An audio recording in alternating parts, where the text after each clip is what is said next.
आप मंदिर क्यों आते हैं सुबह सुबह? आप सोचो, कभी खुद ही सोचो क्यों आते हैं।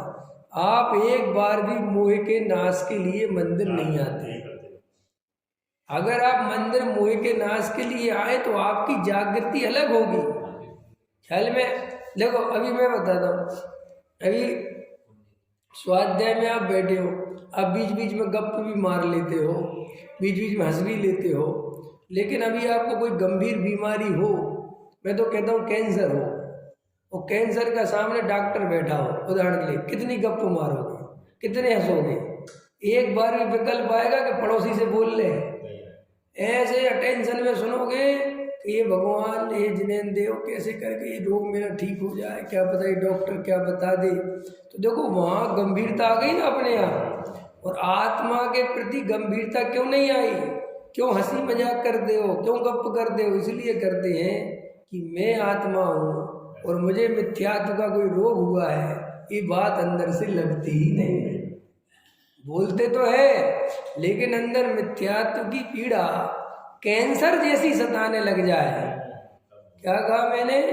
मिथ्यात्व की पीड़ा कैंसर जैसी सताने लग जाए और ये जीव मिथ्या दृष्टि बना रहे, इम्पॉसिबल।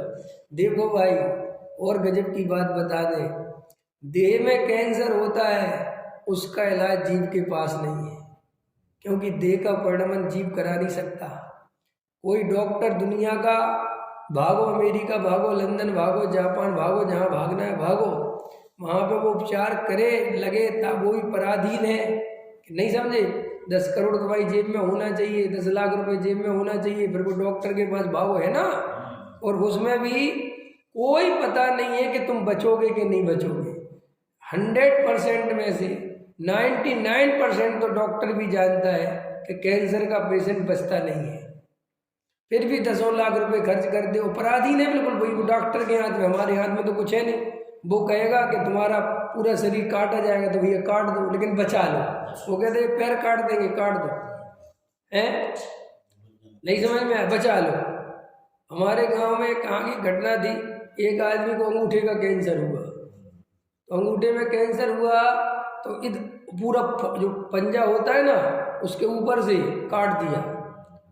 ख्याल में कि भाई यहाँ है तो इसके आगे इतना काट दो, ख्याल में कि कम से कम बात खत्म हो जाएगी, लेकिन खत्म नहीं होती वो बात। वो 1 साल बाद पता चला कि फिर आ गया, तो फिर काट दिया इतना, मेरे सामने की बात है। और ऐसे कटते कटते कटते कटते पूरा यहाँ तक कट गया। ख्याल में? फिर क्या, वो पेट में चला गया, मर गया। तो वहाँ पर कैंसर का इलाज डॉक्टरों के पास भी वास्तविक है कि नहीं वो अपन नहीं पता, मर जाता है इतना दिखता है। श्री गुरु कहते हैं, और देह के कैंसर से तुम्हारा कुछ नहीं बिगड़ता। सुनो गजब की बात, देह के कैंसर से तुम्हारा कुछ नहीं बिगड़ता, फिर भी तुम देह का कैंसर हो जाए तो रात और दिन एक कर दो, जबकि देह के कैंसर से जीव का कुछ नहीं बिगड़ता। क्या होगा? ये देह छूटेगी, इतने से ज्यादा तो कुछ होता नहीं, दूसरी देह मिल जाएगी। लेकिन श्री गुरु कहते हैं जो असली कैंसर मिथ्यात्व है, उससे जीव के अनंत भव बिगड़ते हैं। अनंत अनंत भवों की श्रृंखला एक मिथ्यात्व से चालू होती है। ख्याल में है ना? अब वो मिथ्यात्व जिससे जीव का सब कुछ बिगड़ता है, अनंत भव बिगड़ते हैं। देखना ध्यान से, कैंसर से जीव का कुछ नहीं बिगड़ता, फिर भी जीव कैंसर का इलाज कराता रहता, और वो भी कैंसर का इलाज है नहीं, और पराधीन है भाई, दूसरा कर दे तो कर दे।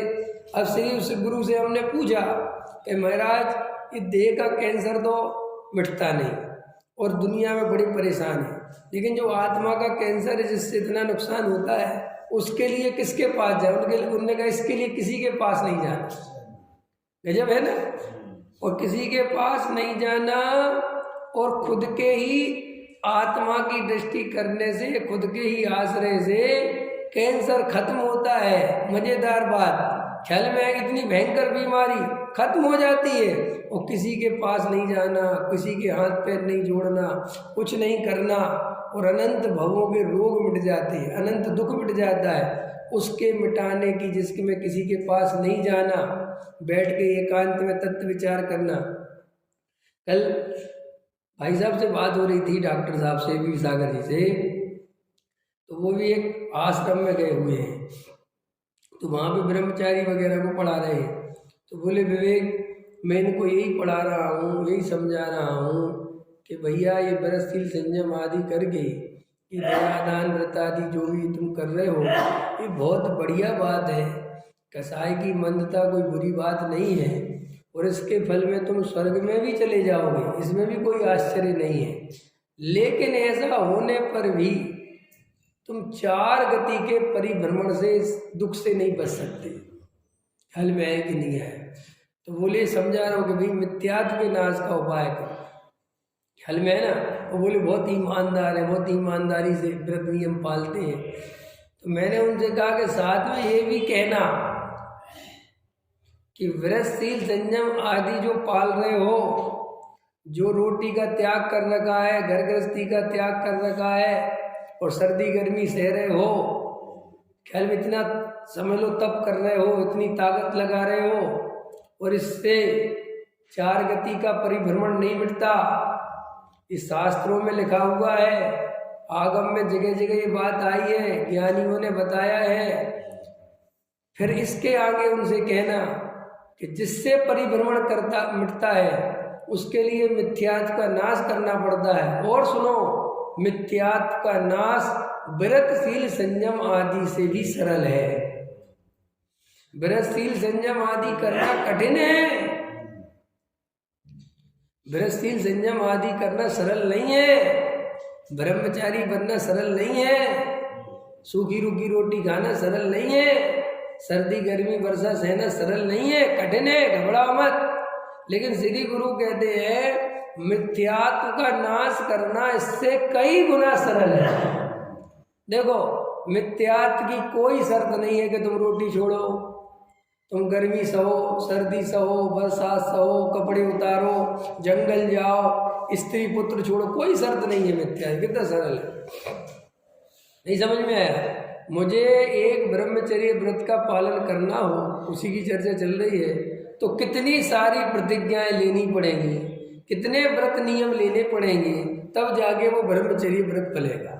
और वो भी असली नहीं, वो भी नकली, क्योंकि आत्मा के आश्रय के बिना, आत्मानुभव के बिना वो होता नहीं। फिर भी मैं कहता हूँ कि कोई ये कहे रखो एक साइड में आत्मा, मैं तो मुनि बनूंगा, और बने भी हैं, मैं तो ब्रह्मचारी बनूंगा, त्यागीवृत्ति बनूंगा।